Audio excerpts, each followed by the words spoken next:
I'm Eugene Espejo, a retired government employee for 25 years, serving as a paralegal and a records administrator for the GSIS Legal Services Group. But prior to my government stint, I was with the private sector for around 12 years. What made me like my BMW E30?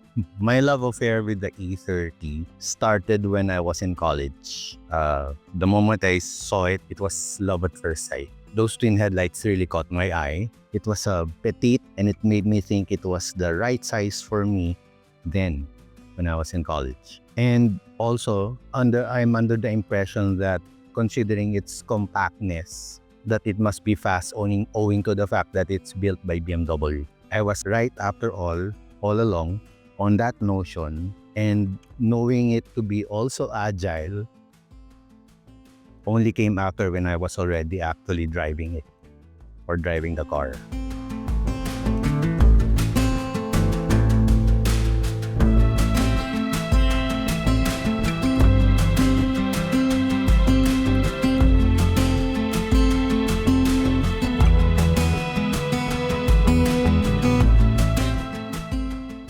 The driving experience with the E30, especially on the original setup, was quite new to me. You can just, put it in the direction that you wanted to, and it's going to go there, stable as it is. That's with the original 14s, all right? But when you change it into a different setup, suspension setup, then it really shines, especially if you put on proper springs and shock absorbers and the wheels. You have a better grip on the road. It has better cornering. It doesn't tilt when you do corners. Less roll. But it's just fun to drive than the regular cars that are coming out from the leading manufacturers here local. When you need to, it's going to be forgiving. Especially if you're a bit aggressive in doing corners. That's where it shines. Other than the fact that this is a manual transmission, so I have all the controlling. About the wheel, okay, I started out with the stock wheels. It's a size 14 rims. Came out with the car together with the suspension. It was a doozy driving it. It's smooth, it's soft, and it's easy to steer. Other than, of course, it's power assisted.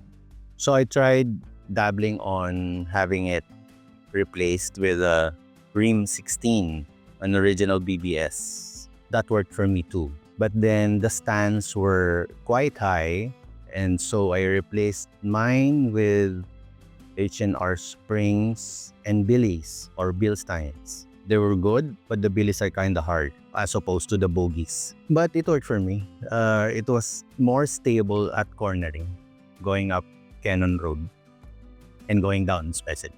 It had a bit of a problem afterwards, so I had to sell them and look for another 16s. But at that time, when I installed the 16s, it was kind of rare already, especially here in the Philippines. So I had to source out some of my friends at E30 Club, and they weren't able to help me out.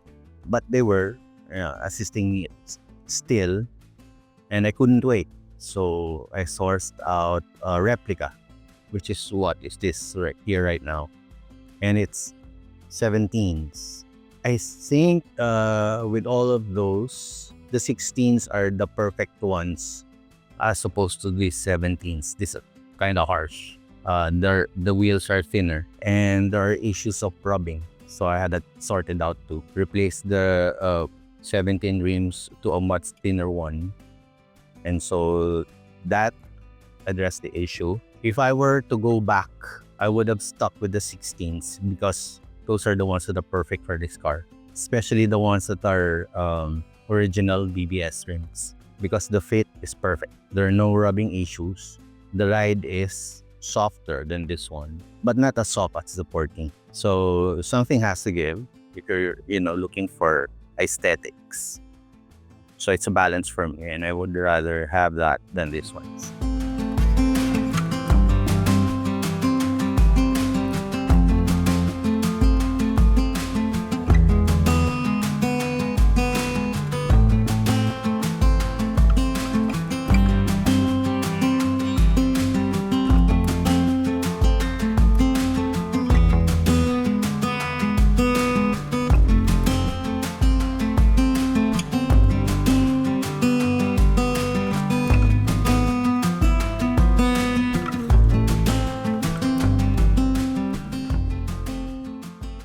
Okay, so my best memories and worst memories owning the E30. The worst memory I had was when I got my first E30.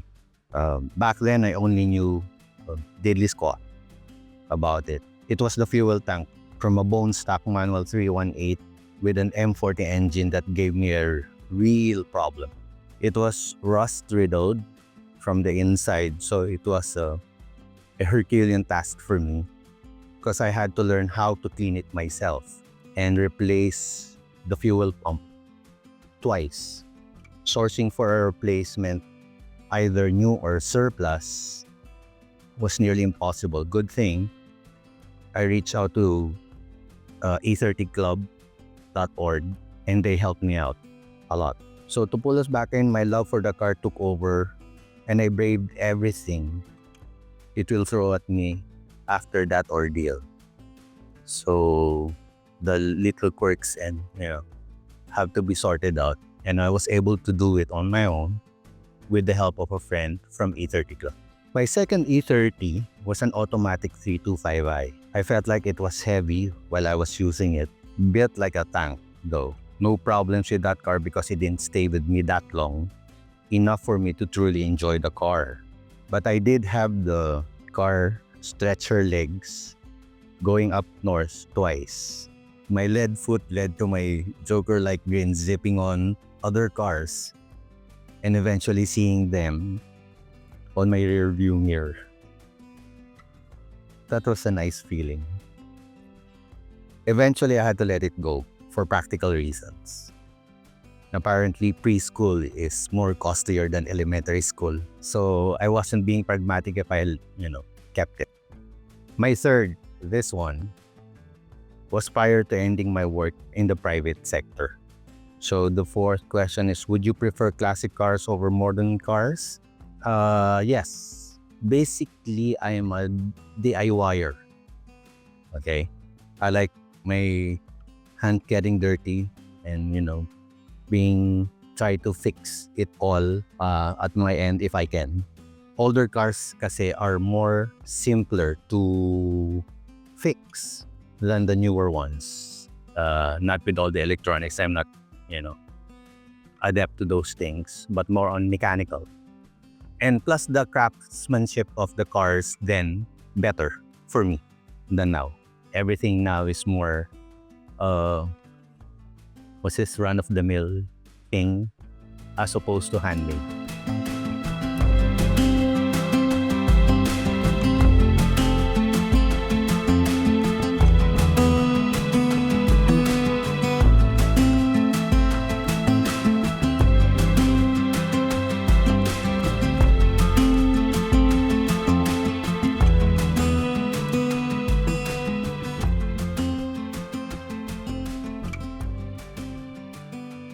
A message to aspiring car enthusiasts who would like to own a BMW E30. The money pit issue, okay? It's a cliche. It only happens when you haven't addressed all the issues at the onset.